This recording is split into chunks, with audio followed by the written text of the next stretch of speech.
the other panelists for being here, and thanks to all of you for coming. I'd like to start with a quick informal poll. A show of hands, please. How many of you remember who Ricky Ray Rector was? Okay, let's see. A couple, 3, 4, 5, maybe. How many of you remember Willie Horton? It looks like just about everybody. That's usually the way it goes when I try that. Ricky Ray Rector, for those of you who didn't raise your hands, was the young African-American inmate on death row in Arkansas who made the news early in the 1992 presidential campaign because he was severely brain damaged, probably couldn't understand his trial or his sentence, and calls for a gubernatorial pardon or clemency came in from all over the country. But Governor Bill Clinton, and running for president, rejected those calls for clemency or pardon. Instead, Clinton flew home to Arkansas to make the country aware that he was actively and personally participating in Ricky Ray Rector's execution. Clinton's aim, basically, was to prove that he was not soft on crime. Or as the press observed at the time, he was not another Michael Dukakis, who, many believed, had lost the previous presidential election because Lee Atwater's Willie Horton ads for George H.W. Bush had made Dukakis look soft on crime and had used inflammatory racist symbolism to make that point. My point being that Willie Horton represents the abiding power of racism in post-1960s politics. I think that to do full justice to the Willie Horton episode, it seems to me we should also remember Ricky Ray Rector, for the Democratic Party can use the racist tendencies of the criminal justice system for political leverage, as well as Republicans, which takes us back to 1980. Ronald Reagan's Neshoba County speech opening his general election campaign on August 3rd, 1980, lives on in national memory because Democrats see Reagan's line, "I believe in states' rights," as evidence that the post-1960s GOP depends on appeals to racist voters. It is a glaring, offensive memory because Reagan said it there, on ground hallowed by the blood of civil rights workers James Chaney, Andrew Goodman, and Michael Schwerner. Neshoba County was on the nation's memory map only as the site of those murders, and their killers stood for states' rights. So the GOP appeared in 1980 to forgive and thus to legitimate the murderer's cause.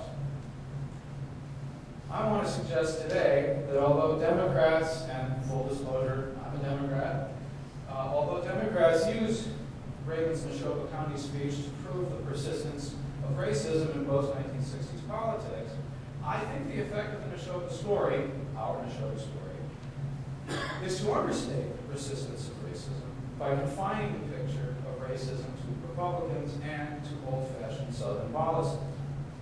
The Republicans often deserve blame, but I don't think the Democrats, even more than liberal ones, can be let off the historical hook of responsibility for recent policies of urban redevelopment and urban renewal, known in many inner cities as Negro removal, let alone for earlier forms of racism in which the Democrats, North and South, were always the pioneers and specialists. Which is why we see, I think, in the years leading up to the Neshoba speech, a revival by African-American leaders of the old Henry Lee Moon strategy of withholding support from either party. We see attempts, that is, to hold the black vote off as the balance of power to make both major parties compete for the black vote. This still seems to some a plausible and necessary strategy in the late 1970s. The GOP in the late 1970s, reeling from Watergate, was in flux, not at all committed to the Southern strategy that Goldwater and Nixon had experimented with its results, to say the least. Meanwhile, the Democrats were still struggling to emerge from their own white supremacist days. The Congressional Black Caucus rose up as a new force in the 1970s under the informal motto, "We have no permanent friends, no permanent enemies, only permanent interests." reflection of the principle. The Democratic standard-bearer who emerged in 1976 was a surprise. Jimmy Carter, who came out of nowhere, and it turned out, could rally both white Southerners and black voters all across the country, a formula later repeated by Bill Clinton.